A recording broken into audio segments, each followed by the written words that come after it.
Hi all. 9ാം ക്ലാസ്സിലെ exam കഴിഞ്ഞു. ഇനി 10th കടക്കുകയാണ് അല്ലേ.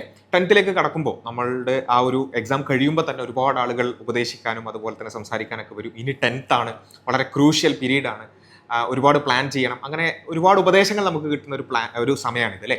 അപ്പോൾ ഈ ഒരു സമയത്ത് എല്ലാ സ്റ്റുഡൻസിനും ആലോചിക്കുന്ന ഒരു കാര്യമാണ്, എന്താണ് ചെയ്യേണ്ടത്, ട്യൂഷന് പോകേണ്ടതുണ്ടോ, എങ്ങനെയാണ് ട്യൂഷന് പോകേണ്ടത്, എങ്ങനെയാണ് പഠനം നടത്തേണ്ടത്, എങ്ങനെയാണ് റിവിഷൻ ചെയ്യേണ്ടത്, ഇങ്ങനെയുള്ള കുറേ കൺഫ്യൂഷൻസിലായിരിക്കും നമുക്കുണ്ടാവുക.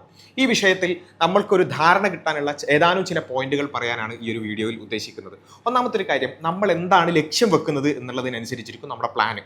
നിങ്ങളുടെ ഉദ്ദേശം SLC ഫുൾ A+ ആണോ, അല്ലെങ്കിൽ ബോർഡ് എക്സാമിൽ ഫുൾ A1 ആണോ, അല്ലെങ്കിൽ അതിനപ്പുറത്തേക്കുള്ള വേറെ എന്തെങ്കിലും ലക്ഷ്യങ്ങളുണ്ടോ, ഇതൊക്കെ അനുസരിച്ചിട്ടുണ്ടാവും നമ്മുടെ പ്ലാനുകൾ എന്ന് പറയുന്നത്. അപ്പോൾ ഒന്നാമതായി നമ്മൾ മനസ്സിലാക്കേണ്ടത് നമ്മുടെ ലക്ഷ്യം ആദ്യം നിർണ്ണയിക്കുക. ഒന്നാമത്തെ ഒരു കാര്യം നമുക്ക് വളരെ ഇമ്പോർട്ടൻ്റ് ആണ്. നേരത്തെ പറഞ്ഞതുപോലെ ബോർഡ് എക്സാമിൽ SSLC എക്സാമിൽ ഫുൾ A+ അല്ലെങ്കിൽ ഫുൾ A1 നേടുക എന്ന് പറയുന്നത് വളരെ ഇമ്പോർട്ടൻ്റ് ആയ ഒരു കാര്യമാണ്. അത് നമ്മുടെ ഫസ്റ്റ് പ്രയോറിറ്റി ആയിട്ട് തന്നെ വേണം എന്ന കാര്യത്തിൽ യാതൊരു സംശയമില്ല. രണ്ടാമത്, ഇതിൻ്റെ കൂടെ പല ആളുകളും വിട്ടുപോകുന്ന ഒരു പ്രശ്നം എന്താണെന്ന് ചോദിച്ചാൽ, SSLCക്ക് അല്ലെങ്കിൽ ബോർഡ് എക്സാമിൽ നല്ല മാർക്സ് ഉണ്ടാവും, അല്ലെങ്കിൽ ഫുൾ A+ ഫുൾ A1 തന്നെ ഉണ്ടാവും. പക്ഷെ അതിന് ശേഷമുള്ള കാര്യത്തെക്കുറിച്ച് ആലോചിക്കാതെ പോകുന്നത് കൊണ്ട് +1ലും +2ലും വലിയ രൂപത്തിൽ പ്രയാസം അനുഭവിക്കുന്ന ആളുകളെ നമ്മൾ കാണാറുണ്ട്. ഈവൻ നിങ്ങളുടെ ഫ്രണ്ട്സിനോടോ അല്ലെങ്കിൽ നിങ്ങളുടെ റിലേറ്റീവ്സിനോടോ ഒക്കെ ചോദിച്ചാൽ മതി, 10ാം ക്ലാസ്സിൽ നല്ല മാർക്ക് വാങ്ങിയിട്ടും +1 എത്തുമ്പോൾ അവിടെ ഫുൾ ബ്ലാങ്ക് ഔട്ടായി ക്ലാസ്സിലിരിക്കുന്ന ഒരുപാട് ആളുകളെ അവർക്ക് പരിചയം ഉണ്ടാവും, അല്ലെങ്കിൽ അങ്ങനെയുള്ള അനുഭവമുള്ള ആളുകൾ ഉണ്ടാവും. അങ്ങനെ സംഭവിക്കാതിരിക്കാൻ, അതായത് 10ാം ക്ലാസ് കഴിഞ്ഞതിന് ശേഷം this is not a dead end അല്ലേ. 10ാം ക്ലാസ് ഭയങ്കര ഇമ്പോർട്ടൻ്റ് ആണെന്ന് എല്ലാവരും പറയും, പക്ഷേ 10ാം ക്ലാസ് ഒരിക്കലും ഒരു ഡെഡ് എൻഡ് അല്ല. അതോടുകൂടി എല്ലാം അവസാനിക്കുന്നില്ല, ലോകം അവസാനിക്കുന്നില്ല. അതിനുശേഷം +1ഉം +2ഉം അതിനുശേഷമുള്ള എൻട്രൻസ് എക്സാംസും ഒരുപാട് ലോകം ഇനിയും നമുക്ക് ബാക്കി കിടക്കുന്നുണ്ട് അല്ലേ. അപ്പോൾ അവിടേക്ക് വേണ്ട കുറച്ച് കാര്യങ്ങൾ കൂടി നമ്മൾ എന്ത് ചെയ്യണം, സെറ്റ് ചെയ്ത് വെക്കണം. ഇതാണ് ഒന്നാമതായി പറയാനുള്ളത്. അപ്പോൾ അതിനുവേണ്ടി എന്താണ് വേണ്ടത്, അതിന് നമ്മൾ ഇമ്പോർട്ടൻസ് കൊടുക്കേണ്ടത് 2 കാര്യമാണ്. ഒന്ന്, നമ്മുടെ എക്സാമിന് വേണ്ടതായ ഒരു പ്രിപ്പറേഷൻ നമ്മൾ ചെയ്യണം.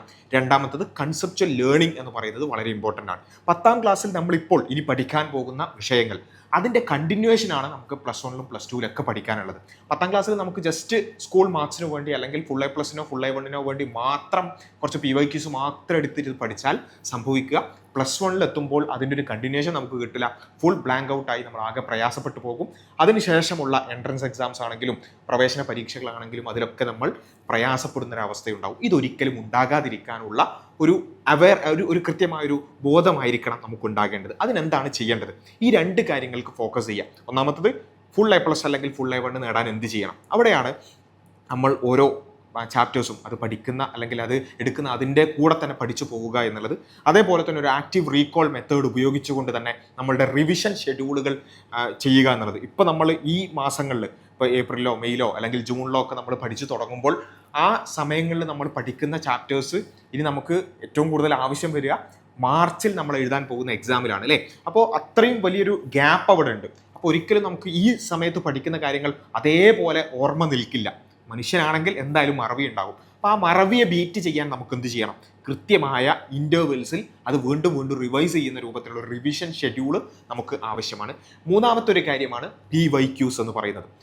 പ്രീവിയസ് ഇയർ ക്വസ്റ്റ്യൻ പേപ്പേഴ്സ് കഴിഞ്ഞ വർഷങ്ങളിൽ എങ്ങനെയാണ് ചോദ്യം വന്നത്, ഏതൊക്കെ ഏരിയാസിലാണ് ഫോക്കസ് ചെയ്തിട്ടുള്ളത്, എന്തൊക്കെ ഡയഗ്രാംസ് ആണ് സ്ഥിരമായി വരാറുള്ളത്, നമുക്ക് ഉറപ്പിച്ച് പറയാൻ പറ്റുന്ന ക്വസ്റ്റ്യൻസ് ഏതൊക്കെയാണ്, ഇത് നമ്മൾ എന്ത് ചെയ്യണം, നോട്ട് ചെയ്ത് വെക്കണം.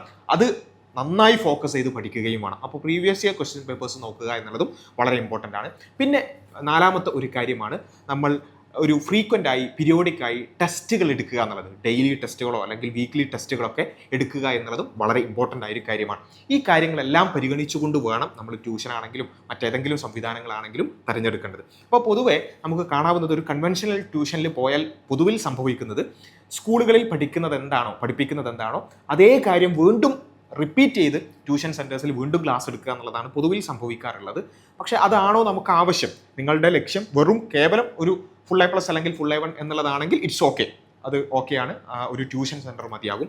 അതിനപ്പുറത്തേക്ക് നേരത്തെ പറഞ്ഞ എല്ലാ കാര്യങ്ങളും നിങ്ങൾക്ക് ആവശ്യമാണെന്നുണ്ടെങ്കിൽ, ഈ 10th ശേഷമുള്ള കാര്യങ്ങളടക്കം നിങ്ങൾ പരിഗണിക്കുന്നുണ്ടെങ്കിൽ, നിങ്ങൾ കുറച്ചുകൂടി നല്ല ഓപ്ഷൻസിലേക്ക് നോക്കണം എന്നുള്ളതാണ് എനിക്ക് പറയാനുള്ളത്. അപ്പോൾ എക്സാം ബൈ ലേണിംഗ്, ഈ ഒരു നിങ്ങളിപ്പോൾ കേട്ടുകൊണ്ടിരിക്കുന്ന ഈ ചാനലടക്കം റൺ ചെയ്തുകൊണ്ടിരിക്കുന്ന എക്സാം ബൈ ലേണിംഗ് നമ്മൾ പ്രൊവൈഡ് ചെയ്യുന്നത് ഒരു ട്യൂഷൻ എന്നുള്ളതിനപ്പുറത്തേക്ക്, ഒബ്വിയസ്ലി സ്കൂളിൽ പഠിക്കുന്ന എല്ലാ കാര്യങ്ങളും നമ്മൾ കവർ ചെയ്യും, സയൻസ് ആൻഡ് മാത്സിലെ എല്ലാ ടോപ്പിക്സും നമ്മൾ കവർ ചെയ്യും.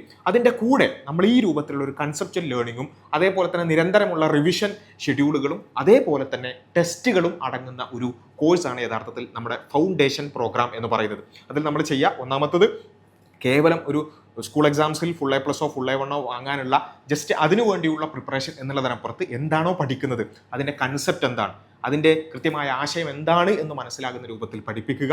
അത് തന്നെ കുറച്ചുകൂടി ഫ്യൂച്ചർ ഓറിയൻറ്റഡ് ആയിട്ട് എൻട്രൻസ് എക്സാംസിൻ്റെയും ആ രൂപത്തിൽ ആ ഒരു പാറ്റേണിൽ തന്നെ പഠിക്കുന്നതോടുകൂടി നമുക്ക് നല്ലൊരു ഡീപ്പ് നോളജ് ആ വിഷയത്തിൽ ഉണ്ടാകും എന്നുള്ളതാണ് നമ്മളുടെ ക്ലാസ്സുകളുടെ ഒരു പ്രത്യേകത എന്ന് പറയുന്നത്.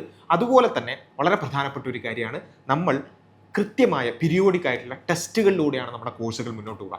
എല്ലാ ആഴ്ചയും നമ്മുടെ കുട്ടികൾ ടെസ്റ്റ് എഴുതുന്നുണ്ട് എന്ന് വെച്ചാൽ നിരന്തരം ടെസ്റ്റുകളിലൂടെ കടന്നുപോയിട്ടാണ് അവർ അവസാനം ബോർഡ് എക്സാമിലേക്ക് എത്തുന്നത്. അതോടുകൂടി എല്ലാ ചാപ്റ്ററും പരമാവധി അതിൻ്റെ എല്ലാ മുക്കുമൂലയും മനസ്സിലാക്കി അതിൻ്റെ കൺസെപ്റ്റുകൾ മനസ്സിലാക്കിയിട്ടായിരിക്കും നമ്മുടെ സ്റ്റുഡൻസ് മുന്നോട്ട് പോകുന്നുണ്ടാവുക. അതിൻ്റെ കൂടെ നേരത്തെ പറഞ്ഞതുപോലെ പ്രീവിയസ് ഇയർ ക്വസ്റ്റ്യൻ പേപ്പേഴ്സ്, അതിൻ്റെ ഡിസ്കഷൻസ്, അതിൻ്റെ PDF ലഭ്യമാക്കുക പോലുള്ള കാര്യങ്ങൾ, അതേപോലെ തന്നെ മൈൻഡ് മാപ്പുകൾ, എല്ലാ ചാപ്റ്ററും ഓരോ ചാപ്റ്ററും ഓരോന്നായി എടുത്തുകൊണ്ട് അതിലുള്ള പ്രധാന കൺസെപ്റ്റുകൾ എന്തൊക്കെയാണ്, പ്രീവിയസ് ഇയറിൽ ക്വസ്റ്റ്യൻ വന്നിട്ടുള്ളത് ഏതൊക്കെയാണ് എന്നടങ്ങുന്ന മൈൻഡ് മാപ്പുകൾ അടക്കം നമ്മൾ പ്രൊവൈഡ് ചെയ്യുന്നുണ്ട്. അപ്പോൾ ഈ നിലക്ക് ഫുൾ എ പ്ലസ് അല്ലെങ്കിൽ ഫുൾ എ 1 പ്ലസ് നമുക്ക് ഭാവിയെ കൂടി മുന്നിൽ കണ്ടുകൊണ്ടുള്ള ഒരു പ്ലാനാണ് നിങ്ങളുടേതെങ്കിൽ നിങ്ങൾക്ക് സീരിയസ് ആയി കൺസിഡർ ചെയ്യാൻ പറ്റുന്ന ഒരു ഓപ്ഷനാണ് എക്സാം വൈ ഫൗണ്ടേഷൻ പ്രോഗ്രാം എന്ന് പറയുന്നത്. നമ്മുടെ ക്ലാസ്സുകൾ തുടങ്ങുകയാണ്. ഈ ഒരു ദിവസങ്ങളിൽ തന്നെ ക്ലാസ്സുകൾ സ്റ്റാർട്ട് ചെയ്തിരിക്കുകയാണ്.